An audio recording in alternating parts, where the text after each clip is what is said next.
It's the end of the school year, we're rushing to finish up that curriculum, but it doesn't mean we didn't get in some good reading this past month. Check it out. If you're new here, I'm Rian, a Christ-following wife and a homeschool mom to 3 boys. Here we talk all things homeschool, and we will learn together how to use our roles as wife, mom, teacher, and homemaker in order to glorify God. This month has been a whirlwind, to say the least. Busy doesn't even really begin to describe it. So as far as my personal reading, I did not get to as much as I wanted to, which is kind of a common theme nowadays, but this month especially so. But thank goodness for audiobooks, right? But my boys did get in some great reading this month, and I'm excited to share with you what we read. So as far as read alouds this month, we read in our sunlight Detectives in Togas. I didn't like this book. I feel like I should have liked it. I feel like it had lots of good reviews and every element that a good story would have, but I just kept thinking, this is going on for so long just to figure out who wrote Caius is a Dumbbell. Like, and I know it talks a lot about like this era and about Rome and all of this stuff, but I'm just like, can we move on, please? Like it just drug out for me. My kids gave it a 10 out of 10. For some reason, they thought it was excellent. I read about halfway through aloud, and then I just couldn't do it anymore. And we actually ended up finishing it off by watching it on YouTube, watching a gentleman read it on YouTube. This is by Henry Winterfeld. And we have started, but not yet finished, Goonie Bird Green by Lois Lowry. I am loving this book. This girl is hilarious. I've never read this before. It's not a very big book, but Goonie Bird is kind of a unique character, and she kind of reminds me of a mix between Amelia Bedelia and Pippi Longstocking.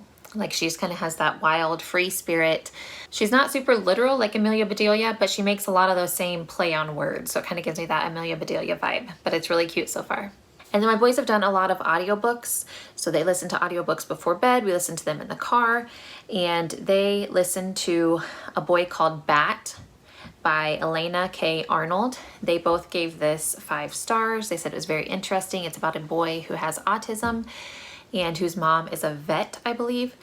And she brings home a skunk and he wants to keep it as a pet. She brings it just to kind of nurse it back to health, to release it back into the wild, and he wants to keep it. So they said it's pretty funny, a little bit sad. So they both enjoyed it. They also are listening to a Beverly Cleary collection at night before bed. And so they listened to Ellen Tebbit's. They both gave that one 4 stars. They said it was pretty good. They listened to Otis Spofford, and they both thought that one was hilarious. They gave it 5 stars. And they're finishing up right now Emily's Runaway Imagination, and they both gave that 5 stars as well. Now Jude, my 4th grader, has read Frindle this month by Andrew Clements, and he gave this one 4 stars. He thought it was pretty good, but not his favorite this month. He also read Flora and Ulysses, and we watched the movie on Disney Plus. It was pretty cute, although I fell asleep at the end, not gonna lie. There's a problem with me watching movies in the evening. I can't stay awake. This is by Kate D. Camillo, the same one who wrote Tale of Despero. And he also gave this 5 stars. He thought it was really good. He gives a lot of books 5 stars. He just likes to read, so. Then he is still going strong in the Wings of Fire series. This is Talons of Power. I believe this is number 9. Yes, book 9. And this is by Tui T. Sutherland. He loves the series. I don't know. Fantasy is not my thing, but he likes it. And he has started book 10 of the Wings of Fire series. This is Darkness of the Dragons. And both of those, he said, he is loving. And then a book we've already returned to the library, but that he read before I realized that the Bat series was a series. I just thought it was a standalone book. He checked out Bat and the End of Everything, which is actually the 3rd book in the Boy Called Bat series. So he read the 3rd one, and then they listened to the 1st one. So I guess I should get him the 2nd one so he can kind of tie the beginning and the end together. I don't know. But he gave that one 4 stars. And then he is currently finishing up, or maybe just finished up, I don't remember, Escape from Mr. Limoncello's Library. This is one of his Sunlight reads. This is by Chris Grabenstein, and he gave this 5 stars as well. He liked the mystery of it. Now my 7-year-old, who's wrapping up 2nd grade, he read with Sunlight this month Daniel's Duck, and he gave this 4 stars. He read one of my favorite classics, Amelia Bedelia by Peggy Parrish. I loved these books in elementary school, and it had him cracking up the whole time. So of course he gave it 5 stars. He read yet another Frog and Toad book. These never get old to me, but he did just give this one 4 stars, but I think probably following Amelia Bedelia, it just wasn't quite as good. Of course, these are by Arnold Lobel. Then he read Nate the Great by Marjorie Weinman Charmat. And he had never heard of these, and I thought he would like them, and he definitely did. He gave it 5 stars. And those were all Sunlight books. And for his independent reading, he has still been going through the Dragon Master series. Again, I'm not a fantasy person, so these do not interest me at all, but he loves them. And much to my chagrin, he is reading them out of order. I'm a very in-order person, but he is currently reading, I think he read number 3 and is currently working on number 17. But as long as he's reading them and understanding them, I guess I can't complain, but that would drive me absolutely nuts. And then some of the nonfiction books my boys have been really into this month are these fishing books. So as I've told you guys before, I believe, we like to take fishing trips in the spring and summer with my grandparents, and they wanted to beat their papa at fishing. So they got a catfish fishing book, learning all the tips and tricks. And then they got fishing in lakes and ponds. So they've been studying up on these, thinking that they're going to catch bigger fish than their grandpa. And then for my 3-year-old, as I mentioned before, we are doing the Peaceful Preschool program. And so I had him pick his favorite books that we read through there thus far. We've also been reading, of course, library books and just some of his favorite books. He looks at board books every night as he goes to bed to kind of wind down. But these are a favorite from the Peaceful Preschool this year. He loved The Tiny Seed, which anything Eric Carle I always love. It just kind of makes me reminiscent of my childhood. And he loves, because I like to do like little actions with things. I'm kind of weird. I guess I'm just a preschool teacher at heart, because that's what I did before I was a homeschooler. But he loves to say, it just grew and pop up to the sun, like stuff like that. So as I have him retell this story to me, he has all these little motions, and it's really sweet. And then his other favorite this month was The Tale of Peter Rabbit.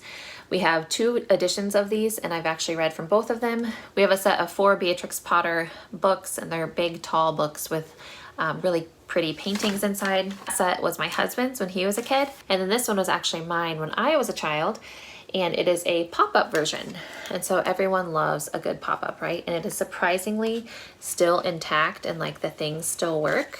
Like, I don't know how it survived me and my 3 sisters, but somehow it has. But he, of course, loves that, because every 3-year-old loves pop-up books. Now, as for the few books that I did get to read, I did listen to several audiobooks. Like I said, those are kind of mystery genre, which is one of my favorites. I'm always on the look for stuff in that genre that's not really raunchy, which is sometimes really hard to find.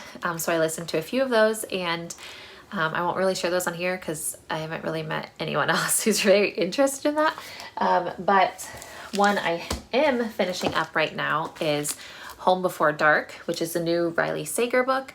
And this one's a little different than some of his other books, but I like him because for the genre, he is rather clean. There is some language in there, but not a lot of like sexual stuff or anything. I'm probably 2/3 the way through, and I still have no idea how it's gonna end. So to me, that makes a good mystery. And little fun fact, this cover glows, and I did not know that. I went on a little mini girls trip and was reading before bed, and had just kind of set my book to the side, because I actually had a bed to myself. It was amazing. But set my book off to the side and kind of dozed off for like 30 minutes, and then woke back up and went to turn over, and this thing is like glowing in my face and about scared me to death. But good to know now. And then I did wrap up You're Not Enough and That's Okay by Allie Beth Stuckey. Every woman needs to read this. Every woman, like 15 and up, I would say, needs to read this, because society, girls, tells you that you're enough, you can do it. This whole feminist movement has you like, you can do everything a man can do, maybe even better. But the thing is, like, no amount of loving yourself and believing in yourself really matters if you don't have Christ. Because the fact is that no matter how much you love yourself, you're not enough. And the only way that we are enough is through Christ, because he is enough, and the work that he did on the cross is enough. So This book is so, so good and really dives into where we put false hope into ourselves and false hope into culture. It's not a very long read, but it is so, so rich and good. I recommend it to any woman. So I do like a typical daily Bible reading, but just as kind of like a little pick-me-up devotional, I've been going through Seasons of the Heart, which is a compilation by Donna Kelderman, but it is from women of the faith from the past. So Susanna Spurgeon is one of my favorites that is in here, but today's was by the poet Frances Ridley Havergal, which I think she wrote Take My Life and Let It Be, that hymn. I'm pretty sure she did. Don't quote me on that. There is a scripture, but then it's just like journal entries almost from these women, and they've edited them a little bit to kind of make them make more sense, but they're just so, so good just to hear from women who, you know, lived as wives and moms and single women even back in the day and were faithful, and just their thoughts on those scriptures. It's been really, really good. As far as what I plan to read next, I plan to read Loving the Little Years by Rachel Jankovic. And I've had this book on my shelf for a long time. I've just never gotten around to reading it. And I was like, oh man, like I'm kind of almost phasing out of those little years. But surprise, I'm not. So it turns out we are expecting a fourth little baby in November. And what a perfect time to read Loving the Little Years, right? And the reason why I don't have this book with me, even though I own it, is that my husband packed it up. And in case you haven't caught on to the hints I've been dropping, we are moving. So he packed that up as we prepare to sell our house and move. So I don't have that here right now. It'll have to wait until we get to the new house. But this was a very big surprise, not planned, but we make our plans and God says, okay, here's my plan. So we are very excited about this new addition, and we cannot wait. Whether we have 4 little boys to raise or whether we finally get a girl, I don't know. It doesn't matter. God has it all in his plan. As my grandpa put it, it's just job security, right? We have another 18 years of homeschool left in us at least. So it's all very exciting. And so we have to move because we don't have a room in this house for 4 kids. I know people have done it in smaller houses than this, but when you just stay home all day and you live in the Midwest where you never know what the weather will bring you. It could be blizzards, it could be flooding, it could be blazing hot, it could be beautiful, you never know. So we can't like just live outside all the time as much as I would like to. So I would like a little more space since we're home a lot with homeschool. So we're hoping to move not far away, but just to something a little bigger. And that is why we've been so busy lately. Doctor's appointments and getting our house ready to sell and looking for a new home. So these are big changes. Hopefully it should not affect my channel that much. If anything, it might make it a little more fun for you to just follow us along and see what God brings us in this next year. I guarantee he's going to be faithful, and I guarantee it's going to be fun. Please let me know down below what you are currently reading, and subscribe if you haven't.